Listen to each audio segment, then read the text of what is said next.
ପିଲାମାନେ ମୁଁ ଆପଣଙ୍କର ମ୍ୟାଡ଼ାମ ବିଜୟଲକ୍ଷ୍ମୀ। ଲେଖକ ପରିଚୟ ଗୋପୀନାଥ ମହାନ୍ତି। ଏଠି କାହିଁକି ଲେଖା ହେଇଛି ପିଲାମାନେ? ଆଜି ଆମେ ପଢ଼ିବା ସରସୁପଦର। କ'ଣ ପଢ଼ିବା ପିଲେ? ପଢ଼ିବା ଆଜି ସରସୁପଦର। କ'ଣ ପଢ଼ିବା? ସରସୁପଦର। ସରସୁପଦର ଲେଖକ ହେଉଛନ୍ତି ଗୋପୀନାଥ ମହାନ୍ତି, ଯିଏକି 1914 ମସିହାରେ ଜନ୍ମଗ୍ରହଣ କରିଛନ୍ତି ଆଉ 1991 ମସିହାରେ ମୃତ୍ୟୁ ଘଟିଛି ତାଙ୍କର।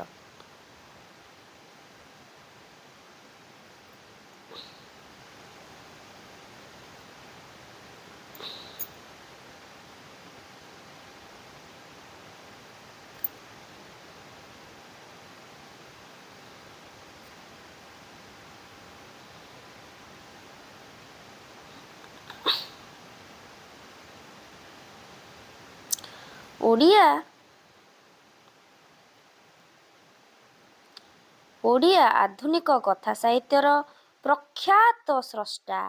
ପିଲେ କ'ଣ? ପ୍ରଖ୍ୟାତ ସ୍ରଷ୍ଟା ଭାବରେ ଗୋପୀନାଥ ମହାନ୍ତି ସୁପରିଚିତ। ସେ ଓଡ଼ିଆ କଥା ସାହିତ୍ୟର କ'ଣ ଜଣେ? ନା ସ୍ରଷ୍ଟା। ସେ ଓଡ଼ିଆ ସାହିତ୍ୟରେ ବିଭିନ୍ନ ପ୍ରକାର ଉପନ୍ୟାସ ଆଉ ଗଳ୍ପ ପ୍ରବନ୍ଧ ଲେଖିଛନ୍ତି। ସେ ଥିଲେ ଅସାଧାରଣ ପ୍ରତିଭାର ଅଧିକାରୀ। ଓଡ଼ିଆ ଉପନ୍ୟାସ ରଚନାରେ ଉପନ୍ୟାସ ଲେଖିଛନ୍ତି। ସେ ଜଣେ ଔପନ୍ୟାସିକ। ଉପନ୍ୟାସ ରଚନା କ୍ଷେତ୍ରରେ ଲେଖନୀ ଚାଳନା କରି ସେ ଏକ ନୂତନ ଦିଗନ୍ତ ଉନ୍ମୋଚନ କରିଯାଇଛନ୍ତି। ବିଶେଷ ଭାବରେ ଆଦିବାସୀ ଜୀବନ ଚରିତ୍ରରେ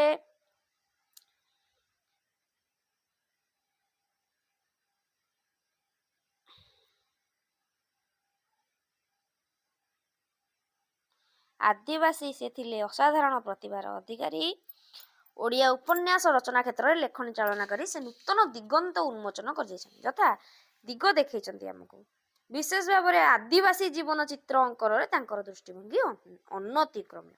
ତାଙ୍କର ଦୃଷ୍ଟିଭଙ୍ଗୀ ଆଦିବାସୀ ମାନଙ୍କ ପ୍ରତି ବିଭିନ୍ନ ପ୍ରକାର ଥିଲା। ମାନେ ସେ ଯାଇ ଆଦିବାସୀ ମାନଙ୍କ ସହିତ ମିଶିଛନ୍ତି, ଯାହାଫଳରେ ତାଙ୍କର ଏକ୍ସପେରିଏନ୍ସ ହେଇଛି, ଅଭିଜ୍ଞାନଶୀଳ ସିଏ। ତେଣୁ ସେ କ'ଣ କରିଛନ୍ତି ନା ତାଙ୍କର ଉପନ୍ୟାସରେ ସେ ଲେଖିଛନ୍ତି।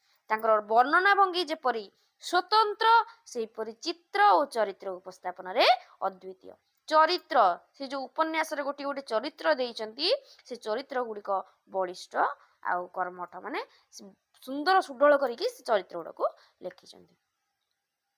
ତାଙ୍କର ବର୍ଣ୍ଣନା ଭଙ୍ଗୀ ଯେପରି ସ୍ୱତନ୍ତ୍ର, ସେହିପରି ଚିତ୍ର ଉପନ୍ୟାସରେ ସେ ଅଦ୍ୱିତୀୟ। ନାଇଁ, ସେ ଗଳ୍ପ ପ୍ରବନ୍ଧ ମଧ୍ୟ ଲେଖିଛନ୍ତି। ଆରେ ଗଳ୍ପ ପ୍ରବନ୍ଧ ମାନେ ସେ ଜଣେ ଏକାଧାରରେ ଆମେ କ'ଣ ଜାଣିଲେ ନା ଏକାଧାରରେ ସେ ଜଣେ ଔପନ୍ୟାସିକ, ଗାଳ୍ପିକ ଆଉ ପ୍ରାବନ୍ଧିକ। ସେ ତାଙ୍କର ଗଳ୍ପ ଆଉ ପ୍ରବନ୍ଧ ଲେଖିକି ବହୁ ପ୍ରତିଭାର ସୂଚନା ଦେଇଛନ୍ତି। ଗୋପୀନାଥ ଦାସଙ୍କର ଉପନ୍ୟାସ ମଧ୍ୟ ରହିଛି ପିଲେ। ଉପନ୍ୟାସ ଗୁଡ଼ିକ କ'ଣ କ'ଣ ଦେଖିବା ଆଗକୁ। ଉପନ୍ୟାସ ହେଲା ପରଜା, ଆଉ କ'ଣ ହରିଜନ, ଅମୃତର ସନ୍ତାନ, ଦାନାପାଣି, ମାଟି ମଟାଳ, ଦାଦି ବୁଢ଼ା, ଇଏ ବିଲୟ। ଆଉ ପୁଣି କ'ଣ ଲେଖିଛନ୍ତି? କ୍ଷୁଦ୍ର ଗଳ୍ପ ଲେଖିଛନ୍ତି। କ'ଣ ନା ଘାସ ଫୁଲ, ଉଡ଼ନ୍ତା ଖଇ। ଆଉ ପୁଣି ନାଟକ ଲେଖିଛନ୍ତି ପିଲେ ମୁକ୍ତି ପଥେ। ଆଲୋଚନା ପୁଣି କରିଛନ୍ତି କଳା ଶକ୍ତି ଉପରେ, ଆଲୋଚକ ଜଣେ ସିଏ। ପୁଣି ଜୀବନୀ ଲେଖିଛନ୍ତି ଉତ୍କଳମଣି, ଆତ୍ମଜୀବନୀ ଲେଖିଛନ୍ତି ସ୍ରୋତସ୍ୱତୀ। ଏମିତି ଲେଖି ସେ ଓଡ଼ିଆର କ'ଣ ନା ସାହିତ୍ୟର କୋଷ ଯୁକ୍ତ କରେଇଛନ୍ତି। ଭାରତ ବର୍ଷର ଉଲ୍ଲେଖଯୋଗ୍ୟ ସାହିତ୍ୟ ସମ୍ମାନ ଜ୍ଞାନପୀଠ ପୁରସ୍କାର ମଧ୍ୟ ପ୍ରାପ୍ତ ସିଏ। ସେ କ'ଣ କରିଛନ୍ତି ନା ଜ୍ଞାନପୀଠ ପୁରସ୍କାର ମଧ୍ୟ ପିଲେ ପାଇଛନ୍ତି। ଓଡ଼ିଶାର ପ୍ରଥମ ସାରସ୍ୱତ ସ୍ରଷ୍ଟା। ଆରେ ପିଲେ, ସାରସ୍ୱତ ସ୍ରଷ୍ଟା ମାନେ କ'ଣ କିରେ ପିଲେ? ସାରସ୍ୱତ ସ୍ରଷ୍ଟା ମାନେ କ'ଣ କିରେ? ସାରସ୍ୱତ ସ୍ରଷ୍ଟା କହିଲେ ଆମର ଦୁଇ ପ୍ରକାର ସୃଷ୍ଟି ଅଛି। କ'ଣ କ'ଣ ପିଲେ? ନା ଗୋଟେ ପ୍ରଜାପତି ସୃଷ୍ଟି, ଗୋଟେ ହେଲା ପ୍ରଜାପତିଙ୍କର ସୃଷ୍ଟି, ଆଉ ଗୋଟେ ହେଲା ସରସ୍ୱତୀ ଯିଏ କବି। ନାଇଁ, ସରସ୍ୱତୀଙ୍କ ଦ୍ୱାରା ସାରସ୍ୱତ ତାଙ୍କ ପୁତ୍ର ସିଏ ନା ସାରସ୍ୱତ। ସାରସ୍ୱତ କିଏ ତାହେଲେ? ସାରସ୍ୱତ ହେଲେ କିଏ ନା ଲେଖକ। କିଏ ପିଲେ? ଲେଖକ। ତେଣୁ ପ୍ରଜାପତିଙ୍କ ସୃଷ୍ଟି ହେଲା ପ୍ରକୃତି, ଆକାଶ, ଆମର ପାଣି, ପବନ, ଆକାଶ, ନକ୍ଷତ୍ର, ଏମାନେ ଯାହା ସବୁ ରହିଲେ ସେ ସବୁ ପ୍ରକୃତି ସୃଷ୍ଟି କରିଛି। ବ୍ରହ୍ମା ପ୍ରକୃତି ସୃଷ୍ଟି କରିଛନ୍ତି, ମାନବ ମଣିଷ ସବୁ ସୃଷ୍ଟି କରିଛନ୍ତି। ଆଉ ରହିଲା ସାରସ୍ୱତ ସୃଷ୍ଟି। ସାରସ୍ୱତ ସୃଷ୍ଟି ଯେ କବି ଆମ ଲେଖକ ମାନଙ୍କର ସୃଷ୍ଟି କ'ଣ ନା ସେମାନେ ଚାହିଁଲେ ମେଣ୍ଢା ମୁଣ୍ଡରେ ଶିଙ୍ଗ ଉଠେଇ ପାରିବେ, ତା ସହିତ ବିନା ପଙ୍କରେ ମଧ୍ୟ କ'ଣ କରିପାରିବେ ପିଲେ ନା ପଦ୍ମ ଫୁଟେଇ ମଧ୍ୟ ପାରିବେ। ସେ ଚାହିଁଲେ ସୃଷ୍ଟିକୁ ଓଲଟ ମାଲଟ ମଧ୍ୟ କରିପାରନ୍ତି। ତାଙ୍କ ସୃଷ୍ଟି ହେଉଛି ଅନନ୍ୟ। ତେଣୁ ସେ ଜଣେ ସାରସ୍ୱତ ସ୍ରଷ୍ଟା। ତାଙ୍କର କଟକ ଜିଲ୍ଲାର ନାଗବଲି ଠାରେ ଜନ୍ମଗ୍ରହଣ କରିଥିଲେ ସିଏ। ତାପରେ ଶର୍ଷୁପଦର ସମ୍ପର୍କରେ ଆମେ ଜାଣିବା। ଗୋପୀନାଥ ମହାନ୍ତିଙ୍କର ପ୍ରସିଦ୍ଧ ଉପନ୍ୟାସ ପରଜା। ଆଚ୍ଛା, ଶର୍ଷୁପଦର ତାହେଲେ ପରଜାରୁ ଆସିଅଛି। ଏହି ସ୍ମରଣୀୟ ଉପନ୍ୟାସର ଆରମ୍ଭ ଶର୍ଷୁପଦରୁ ହୋଇଛି। ଏହି ଉପନ୍ୟାସର ଆରମ୍ଭ କୋଉ ପଦରୁ ପିଲେ? କୋଉ ପଦରୁ? ସରସୁପଦରୁ ଆରମ୍ଭ ହୋଇଛି। ଧର୍ମଦ୍ୱାର ଘାଟି ନିକଟସ୍ଥ ଛୋଟ ଗାଁ ହେଲା ସରସୁପଦର। ସରସୁପଦରରେ 3 ଜାତିର ଲୋକ ବାସ କରନ୍ତି। ତାହେଲେ ସରସୁପଦରରେ କେତେ ଜାତିର ଲୋକ ବାସ କରନ୍ତି? 3 ଜାତିର ଲୋକ ବାସ କରନ୍ତି।